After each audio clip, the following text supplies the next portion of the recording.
you went from the Olympics right into like the big time. Yeah. Did you do any small shows to prepare? No. Nothing. Okay. The crazy thing was I didn't even watch pro wrestling. Wow. So I was relatively new. When I called the WWE in 1998, they offered me a contract in 1996, right after the Olympics. I went up and met with Vince, and he gave me a multi-million-dollar deal and threw it on the desk, and he said, hey, 10-year deal, let's do it. I said, can I go home and think about it? So I went home and went to my agent, and he grabbed the contract. He threw it in the trash. He was a former amateur wrestler, also an NFL football player, former NFL player. His name's Ralph Sindrich. So he said, you're not going to do that crap. You're the real deal. I'll get you a better job. So he gets me a job as a sportscaster in Pittsburgh for Fox, and it was the worst experience of my life. I mean, I was really bad. And the thing is, it was a startup station, so I didn't get to rehearse. So the first night on the air, here I am, I'm anchoring the sports, and my teleprompter goes out. And my scripts, when I went into the studio, I ran to the producer, and they all went up in the air and fell out of order. So when I put them down, they were out of order. So I'm looking at the teleprompter. The producer says, just look at the teleprompter. Don't look at anything else. Just read it. And I go to read it, and it goes black. It goes out.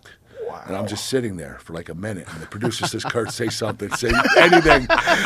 So I remembered like the first story was Duquesne basketball. They played tonight. Let's go to the highlights because I didn't know what else to say. And so the next sport, I had to guess what it was. And I guessed it was baseball, and it was actually football.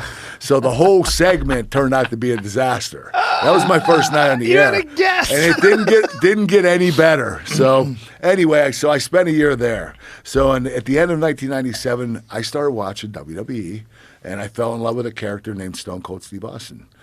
He was just kicking ass. I mean, he's flipping off his boss. I thought he was the coolest thing in the world.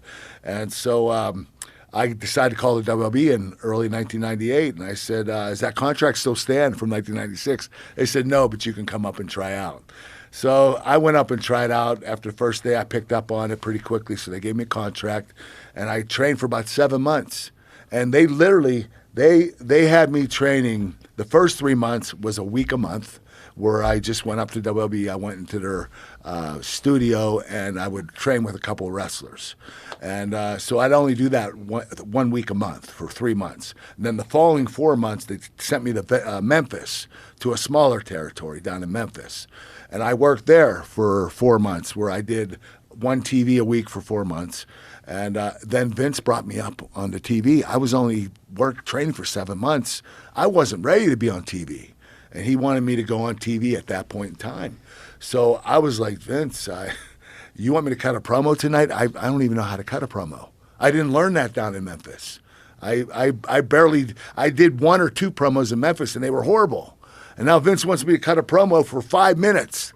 And he's going to tell me it. He's not even going to write it down. He's going to tell me what it is, and he wants me to go out there and do it. I'm like, holy shit, there's no way. So I said, well, okay, go tell me the promo. So he starts talking, and the whole time I'm just thinking, this is fucking long. This is really fucking long. I'm not going to remember any of this. So when he gets done, I said, Vince, I'm sorry, but I didn't hear a word you said. You're going to have to repeat it again. So he said, I'm going to tell you one more time, and you got to go out there and do it. You either sink or swim. Wow. So I went out, and I did about 80% right, and he was like, I think I have somebody here. I think it's a guy I can work with. So I was learning on the job, and I was getting better and better every week. And Vince continued to push me. Within 3 months, I was at the main event level. It was like, whoa, like what's going on here? Why am I getting pushed so hard? And he just wanted to create another star, and he thought I had the ability to do it. And I was able to follow up on it. I did all the promos the right way, did all the pre-tapes. My matches were great. Did you get like a coach in how to do the promos? Like, how'd you learn how to do them? No, I learned on the job. Oh, They were giving me promos. I had a great writer that wrote for me, and I had a lot of funny shit I did in WWE. Yeah, you did. Was a lot of that you and your writer laughing with each other? Like, does this come from Vince? My writer writing it for me. So, like, the milk. Yeah. That's him? That was my writer, Brian Gewertz. He sprayed people with milk. I did a lot of stuff. I did a battle rap with John Cena. I did what else did I do? I did the sexy Kurt when I imitated Shawn Michaels.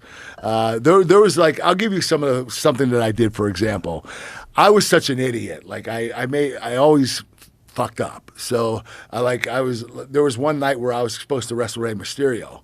I was like, Rey Mysterio, you're a boy in a man's world, and I'm a man who loves to play with boys. And I go, no, that's not what I meant to say. And then I would say something else, and that would fuck me up too. I'd be like, no, not that either. So fans got to make fun of me and laugh with me. It was a really cool relationship I had with them. At one I was point- the bad guy, but they kind of loved me. Yeah. You know?